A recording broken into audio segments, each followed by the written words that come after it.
Oke, selanjutnya di sini perlu diberikan catatan ya. Bapak berikan catatan bahwa pemahaman gereja-gereja tentang Roh Kudus tidaklah sama ya. Kita mengenal di daerah kita sendiri, daerah Sekadau ini ada GKII, GKTI ya, yang di daerah Ngabang ada GKSI ya, HKBP. Nah, masih banyak sekali. Jadi pemahaman setiap gereja itu, setiap hamba-hamba Tuhan yang di gereja itu tidak sama ya, tidak sama tentang Roh Kudus ini. Ada di kalangan gereja-gereja tertentu peranan Roh Kudus dan karunia-karunia sangat ditekankan. Misalnya karunia untuk menyembuhkan, membuat, berbahasa roh, dan lain sebagainya.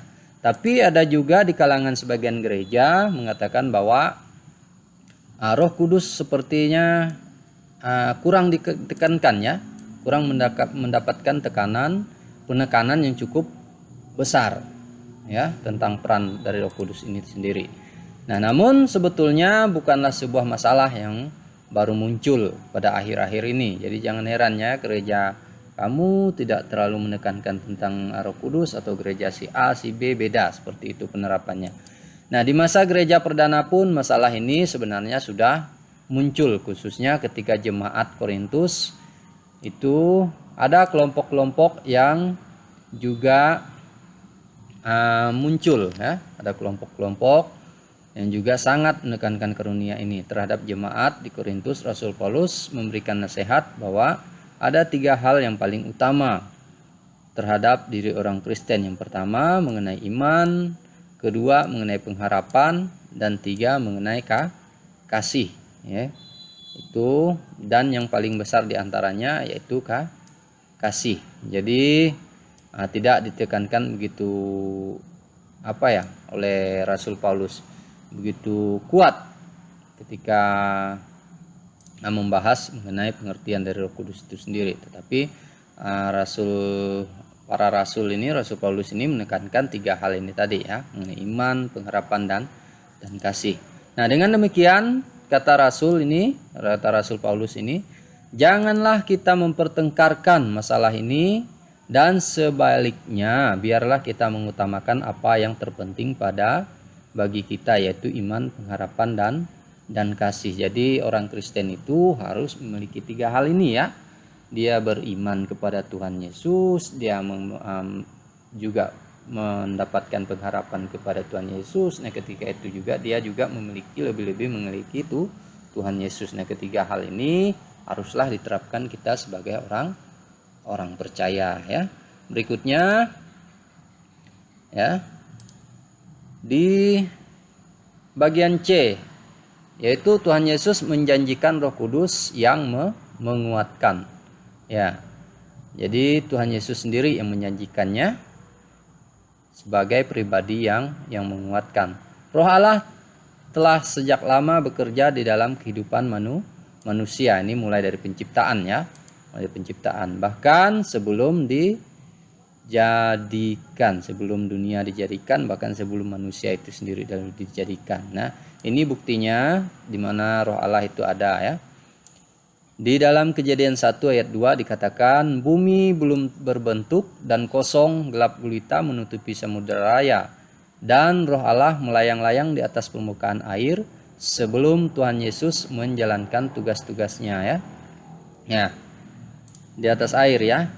Jadi sebelum Tuhan Yesus menjalankan tugas-tugasnya, Roh itu menampakkan diri pada peristiwa pembaptisan Yesus di Sungai Yordan. Itu dapat dalam kitab Markus 1 ayat 10. Dan memimpin Yesus ke padang gurun ya, saat Yesus dicobai oleh iblis setelah dia dibaptis ya. Jadi seperti itu.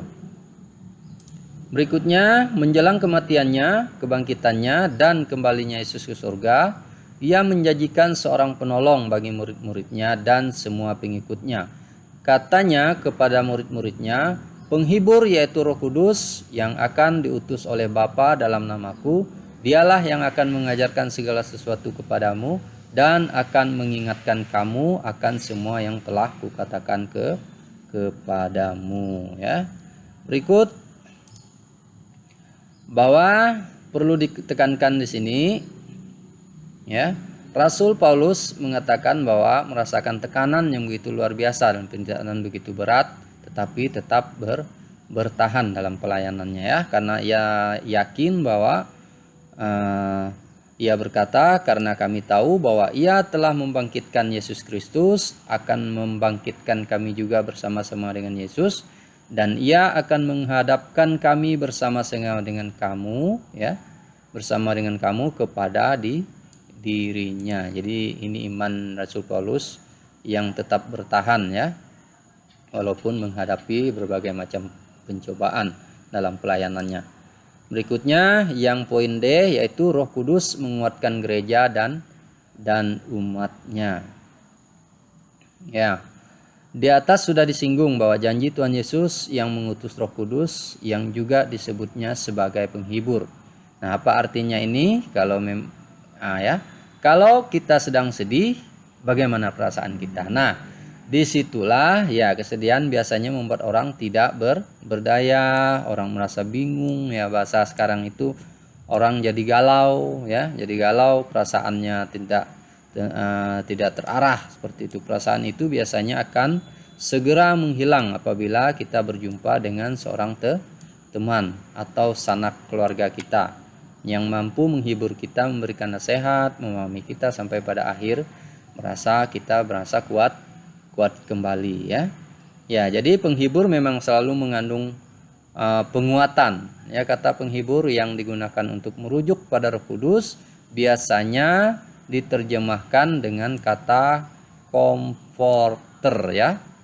Ini dalam bahasa Inggrisnya, ya, comfort, yang merupakan akar kata dari comforter yang berasal dari dua kata Latin, yaitu cam yang artinya sama-sama, forte artinya kekuatan. Jadi dapat kita simpulkan bahwa comfort atau menghibur itu artinya datang untuk hadir bersama dengan orang yang berduka atau mengalami kemalangan dan menguatkannya. Nah, inilah konteks dari peranan Roh Kudus di dalam orang Kristen, ya.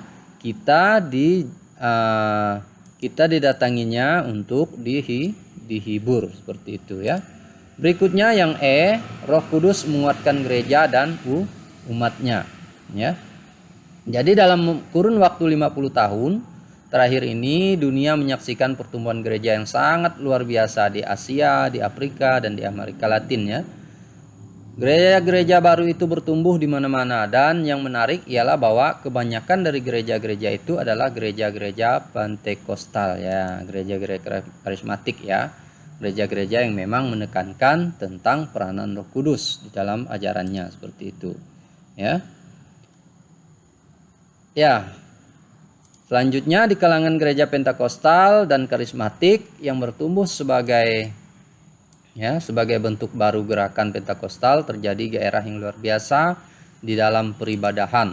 Ya, lagu-lagu yang mereka melukiskan pembaruan hidup, persekutuan yang erat antara orang percaya dengan Tuhan, kini dinyanyikan oleh orang-orang Kristen dan oleh gereja-gereja, dan tidak terbatas hanya gereja-gereja Pentekostal saja. Jadi puji syukur, puji Tuhan, kita banyak lagu-lagu rohani yang diciptakan oleh anak-anak Tuhan, ya, oleh hamba-hamba Tuhan, ya, begitu membawa gairah tersendiri di dalam kita memuji Tuhan, ya, dengan puji-pujian yang sorak-sorai, tepuk tangan, ya, itu membuat kita semakin dalam lagi untuk menyembah Tuhan seperti itu. Ya, poin terakhir yaitu rangkuman.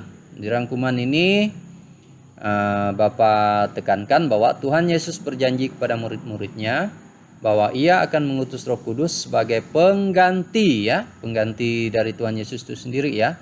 Roh Kudus yaitu Roh penghibur, inilah yang akan mendampingi murid-murid Tuhan di masa gereja-gereja perdana bahkan hingga sekarang ini. Jadi dalam kegiatan kita sehari-hari jangan lupa kita berdoa memohon pertolongan Tuhan, ya, pertolongan untuk kita dikuatkan menjalankan kehidupan kita, ya. Dan di masa kini kita juga menyaksikan pendampingan Roh Kudus melalui perubahan hidup di kalangan umat dan pertumbuhan gereja bersama di tempat seluruh dunia, ya. Ada banyak media